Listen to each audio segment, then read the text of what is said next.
ஆம், இந்த பதிவில் பெயர்ச்சி அடையும் குரு பகவான் உங்கள் ராசிக்கு என்னென்ன சுப மற்றும் அசுப பலன்களை தரப்போகிறார், அதற்கான பரிகாரம் என்ன என்பதனை பற்றி விரிவாக காண்போம். உங்கள் வாழ்வில் வளமும் நலமும் செல்வ செழிப்பும் பெற எல்லாம் வல்ல இறைவனை உளமாற வேண்டி விரும்பி கேட்டுக்கொள்கிறேன். ஒருவரின் ஜாதகத்தில் எந்த கிரகம் உங்களுக்கு சாதக பலன் தருதோ இல்லையோ, ஆனால் குரு கிரகத்தின் நற்பலன்களை கொண்டவர்கள் சிறிது கஷ்டத்தை சந்தித்தாலும் வாழ்க்கையில் முன்னேறி விடுவார்கள். நவ கிரகங்களில் குரு பகவான் மங்கள கிரகமாக விளங்கி வருகிறார். ஜோதிட சாஸ்திரத்தில் குரு பகவானுக்கு தேவர்களின் குரு என்ற அந்தஸ்தும் வழங்கப்பட்டுள்ளது.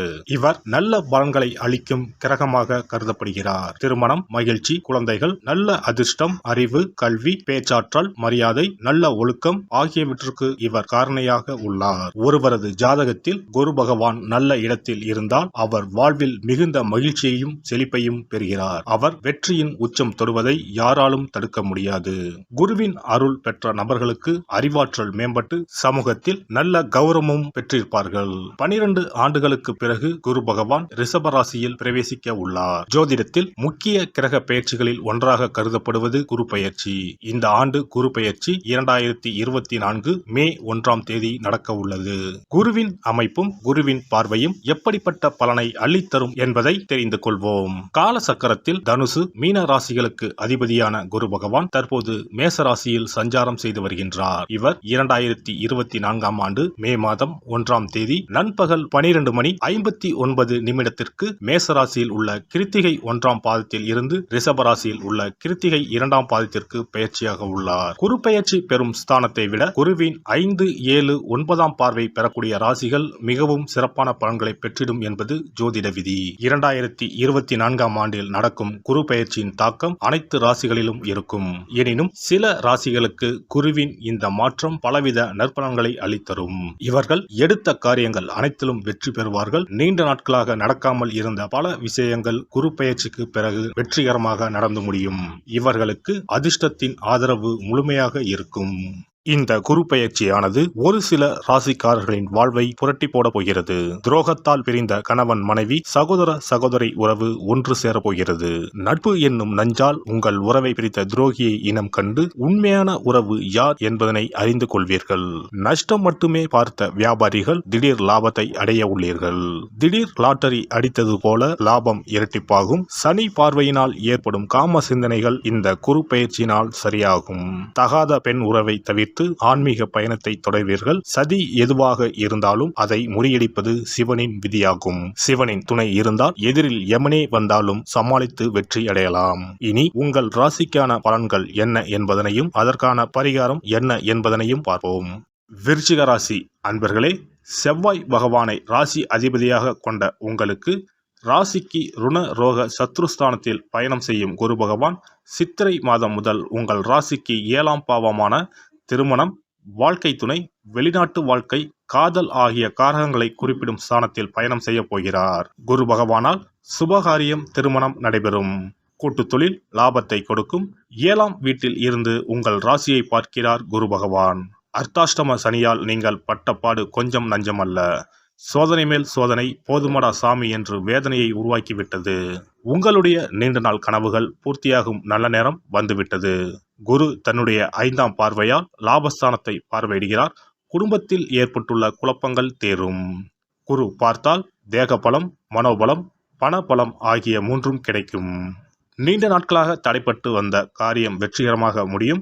வேலை தொழிலில் முன்னேற்றம் ஏற்படும். வெளிநாடு தொடர்புடைய வேலைகள் அமையும். சம்பாதிக்கும் பணத்தை சேமிப்பீர்கள். சொத்து வசதி வாய்ப்பு பெருகும். உடன்பிறப்பால் அனுகூலம், ஆதாயம் கிடைக்கும். உங்கள் ராசிக்கு முயற்சி ஸ்தானத்தை குரு பார்ப்பதால் பொருளாதார நிலையில் இருந்த முட்டுக்கட்டைகள் அகலும். வரவேண்டிய பாக்கிகள் வீடு தேடி வரும். கடன்கள் அடைபடும்.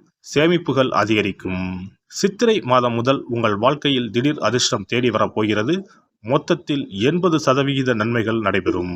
பெண்கள் முன்பின் யோசிக்காமல் பேசுவதை தவிர்ப்பது நல்லது. செலவுகள் கூடும். முயற்சிகளில் சாதகமான பலன் கிடைக்கும். அரசியல்வாதிகளுக்கு செல்வம், செல்வாக்கு, பெயர், புகழ் உயரக்கூடிய காலம் என்றாலும் கட்சி பணிகளுக்காக நிறைய செலவு செய்ய நேரிடும். வெளியூர் வெளிநாடுகளுக்கு சுற்றுப்பயணம் மேற்கொள்வீர்கள்.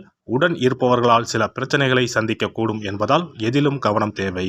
கலைத்துறையினருக்கு தொழில் ரீதியாக போட்டிகள் ஏற்பட்டாலும் புதிய வாய்ப்புகளுக்கு பஞ்சம் இருக்காது. வரவேண்டிய பண பாக்கிகள் மட்டும் இழுபறி நிலையிலே இருந்து வரும். இடைவிடாத உழைப்பால் உடல் நிலையில் சோர்வு உண்டாகும்.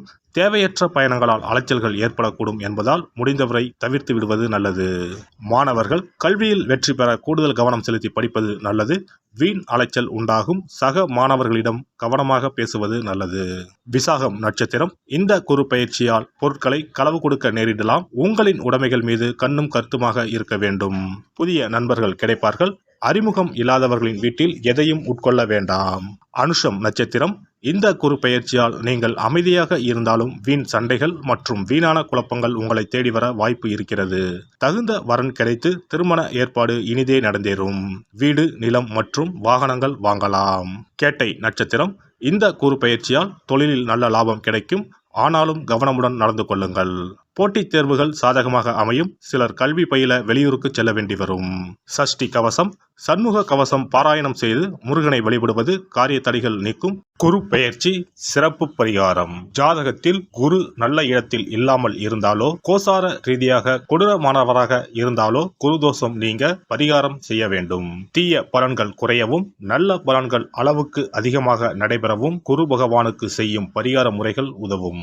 வியாழக்கிழமை தோறும் தட்சிணாமூர்த்தி வழிபாடு செய்வது சிறப்பான பலன்களை கொடுக்கும். வியாழன் அன்று குரு ஓரையில் நல்ல நேரத்தில் குருவிற்கு உரிய கோலத்தை வடகிழக்கு திசையில் கோலமிட்டு அதன் மேல் முல்லை மலர்கள் பரப்பி குரு எந்திரத்தை வைத்து அதற்கு முல்லை மலர் சூட்டி சந்தன பொட்டிட்டு பொன்னிற தட்டில் கொண்டை கடலை வைத்து தூப தீபம் காட்டி குரு காயத்ரி மந்திரத்தை 108 முறை மன ஒருமையுடன் கூறினால் குருவால் ஏற்பட்ட தீய பலன்கள் விலகும்.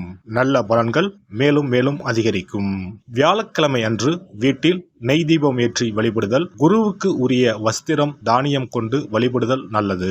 வியாழன் அன்று குரு பகவானுக்கு சிறப்பு அபிஷேகம் செய்து மஞ்சள் நிற ஆடை அணிவித்து புஷ்பராகம் வெண் முல்லை மலர்களால் அலங்கரித்து குருவுக்கு உரிய மூல மந்திரத்தினை ஓதி வணங்கி வர குரு கிரக தோஷம் நீங்கும். மஞ்சள் நிற ஆடையை உடுத்துவது, புஷ்பராக மணியை அணிவது, மஞ்சள் நிற ஆடை, கடலை, தானியம் ஆகியவற்றை தானம் செய்வது, வியாழக்கிழமைகளில் விரதங்களை மேற்கொள்வது ஆகியவற்றால் குருதோஷ பரிகாரங்களை செய்யலாம். உங்களால் முடிந்த அளவிற்கு ஏழை எளியோருக்கு தானம் தர்மம் செய்தால் வாழ்க்கையில் அமைதி கிடைக்கும். தினந்தோறும் அல்லது வாரத்தில் ஒரு முறையாவது பசுமாட்டிற்கு அகத்திக்கீரை, அருகம்புல், வாழைப்பழம் போன்றவற்றை உணவாக கொடுத்து வருவது ஜாதகத்தில் இருக்கின்ற குரு பகவானின் நிலையை மிக விரைவில் வலிமைப்படுத்தக்கூடிய ஒரு சிறப்பு பரிகாரமாக கூறப்படுகிறது. ஜாதகத்தில் குரு வலிமை இழந்திருக்கும் நிலையில் வியாழக்கிழமைகளில் அவருக்கு உரிய மஞ்சள் நிறத்தில் இருக்கும் லட்டுகளை வாங்கி தட்சிணாமூர்த்திக்கு நைவேத்தியம் செய்து கோவிலுக்கு வரும் பக்தர்களுக்கு வழங்குவதும் மங்களகரமான மஞ்சள் நிற பொருட்களை பிறருக்கு தானம் கொடுப்பதும் சிறந்த பரிகாரங்களாகும். குரு பகவானின் பரிபூர்ணமான அருள் கிடைக்க கோவில்களில் நடைபெறும் யாக பூஜைகளுக்கு தேவையான பொருட்களை வாங்கி தரலாம். ஒரு முறையாவது ஆலங்குடி சென்று குரு பகவானை வழிபாடு செய்து வாருங்கள். அல்லது தஞ்சாவூர் அருகே இருக்கக்கூடிய திட்டைக்கு சென்று ராஜகுருவாக இருக்கும் குரு பகவானை வணங்கினால் மலையளவு இருக்கக்கூடிய கஷ்டங்கள் கூட கடுகளவு குறையும். குலதெய்வ வழிபாடு நன்மை பயக்கும். முடிந்தால் மாதம் ஒரு முறை குலதெய்வ கோவிலுக்கு சென்று வழிபட்டு வருவது நல்லது. ஒரு முறை திருச்செந்தூர் சென்று முருகப்பெருமானை வழிபட்டு வந்தால் இந்த குரு பெயர்ச்சி சிறப்பான பலன்களை தரும். உங்களின் வாழ்க்கையில் பொருள் ஈட்டும் முயற்சிகள் அனைத்தையும் வியாழக்கிழமைகளில் தொடங்குவதும் நல்ல பலனை கொடுக்கும். குறிப்பாக வியாழக்கிழமைகளில் வருகின்ற ஏகாதசி தினங்களில் நற்காரியங்களை தொடங்கினால் நன்மைகளை பெறலாம். வியாழக்கிழமைகளில் தங்கள் சக்திக்கு இயன்றளவில் அன்னதானம் செய்வது குரு பகவானின் நல்லருளை உங்களுக்கு பெற்றுத்தரும். அன்னதானம் செய்வதன் காரணமாக உங்கள் ஜாதகத்தில் இருக்கின்ற குரு கிரக தோஷங்கள் நீங்கி குரு கிரகத்தை பலப்படுத்தி உங்கள் வாழ்க்கையில் நீங்கள் விரும்பிய பலன்கள் தங்க தடையில்லாமல் கிடைக்கச் செய்யும். எல்லாம் வல்ல இறையருளால் நீங்களும் உங்கள் அன்பு குடும்பமும் உடல் நலம், நீலாயுள், நிறை செல்வம், உயர் புகழ், மெய்ஞானம் ஓங்கி வாழ்க வளமுடன். இந்த வீடியோ பதிவு உங்களுக்கு பிடித்திருந்தால் லைக் பண்ணுங்க, கமெண்ட் பண்ணுங்க, ஷேர் பண்ணுங்க, மறக்காம சப்ஸ்கிரைப் பண்ணுங்க, பக்கத்துல இருக்கிற பெல் பட்டனை கிளிக் பண்ணுங்க. நன்றி, வணக்கம். ஓம் நமச்சிவாய. சிவாய நம.